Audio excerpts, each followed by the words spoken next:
திருப்பூர் மாவட்டம் உடுமலை அமராவதி வனச்சரகத்தில் விலங்குகள் கணக்கெடுப்பு பணிகள் தொடங்கியுள்ளன.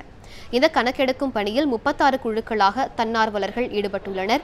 வனப்பகுதியில் யானை, புலி, சிறுத்தை, மான், பறவைகள் போன்ற விலங்கினங்களை கணக்கெடுக்கும் பணிகளை வனச்சரகர் மாரியப்பன் தலைமையில் ஊழியர்கள் தொடங்கியுள்ளனர். இவர்கள் தொடர்ந்து 6 நாட்களுக்கு வனப்பகுதியில் கணக்கெடுக்கும் பணியில் ஈடுபடுகின்றனர். வன விலங்குகளின் கால் தடத்தை வைத்தும் அவற்றின் சாணத்தை வைத்தும் கணக்கெடுத்து வருகின்றனர். ஆனைமலை புலிகள் காப்பகத்திற்குட்பட்ட உடுமலை, வால்பாறை, பொள்ளாச்சி ஆகிய வனப்பகுதிகளில் கணக்கெடுக்கும் பணிகள் நடைபெற்று வருகிறது. பொள்ளாச்சி ஆனைமலை புலிகள் காப்பகத்தில் 250 பேர் இந்த கணக்கெடுப்பு பணியில் ஈடுபட்டுள்ளனர். ஒவ்வொரு நாளும் 5 கிலோமீட்டர் சுற்றளவில் உள்ள பாதைகளில் அதோடைய கால் தடங்கள், வனவிலங்குகள் கால் தடம், கிராச் மார்க் இதையெல்லாம் பார்க்குறோம்.